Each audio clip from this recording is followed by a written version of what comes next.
reaction you're seeing from some mainstream Americans is to the fact that the anti-Israel, pro-Palestinian activists aren't just attacking Jews, they're not just attacking Israel, they're attacking Western society itself, and more people are saying we've had enough. Yeah. Here's that quick clip of Alec Baldwin on the streets of Manhattan. Take a look. What do you mean? What do you mean? You went to Hollywood. You said, do you condemn Israel for the activists? Guys and children. You've already got your mind made up with every question you got, right? Oh, I'm asking you a question. I'm in Hollywood. Is that your answer? Is that your answer? You ask stupid questions. Do you condemn? Ask me a smart question. Do you condemn Israel? Do you condemn Israel? Big man. Do you condemn Israel? And by the way, here's a quick clip of John Fetterman, surprisingly, standing up for Israel's right to fight back. I understand that there's a kind of a division between the younger voters between Israel and Gaza. And, I really believe the president is very much on the right side of that. And sometimes, you may alienate some voters, but it's really most important to be on the right side on that. I mean, that's where I'm at. I do know that a lot of people are getting their perspective from TikTok.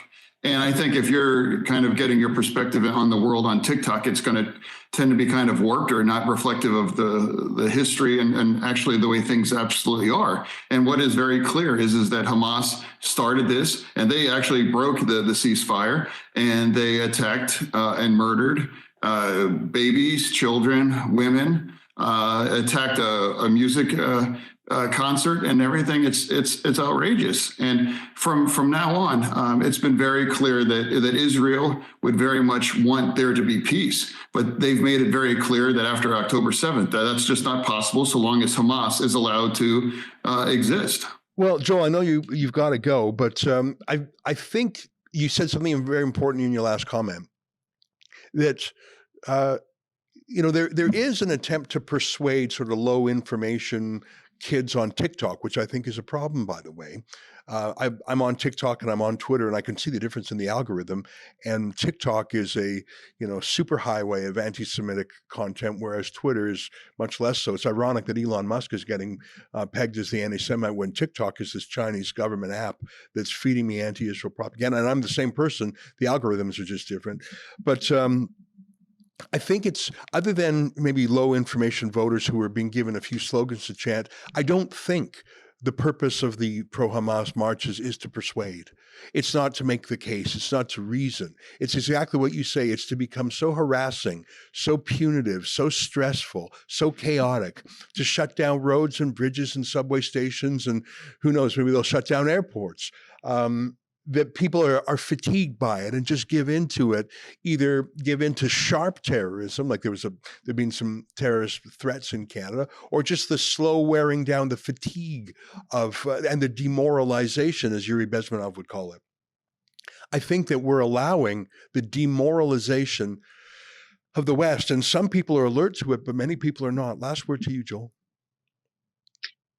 Israelis are also on TikTok, and the Israeli defense minister, I think it was, or one of the military commanders, told the soldiers in the field, you are the TikTok generation and you're fighting in Gaza. The kids on TikTok in Israel are in the army, and they're risking their lives to protect their country, to protect the children of Israel from ever having to endure another October 7th. There's nothing really fundamentally different about Israelis and Canadians or Americans. The difference is that Israel suffered a direct terror attack. And so people had to put down their phones and go to war. And the thing that we have to realize is that this assault on the West is going to become more direct if Hamas succeeds. Other radical organizations will become emboldened to carry out terror attacks. Look, they've already succeeded in some ways. I mean, Harvard has become a place where it's uncomfortable, to say the least, to be Jewish, and very difficult to be pro-Israel. The libraries, the sacred spaces have been disrupted. So I think that we're going to need to see people in the United States and Canada stand up. And yes, we have TikTok to worry about.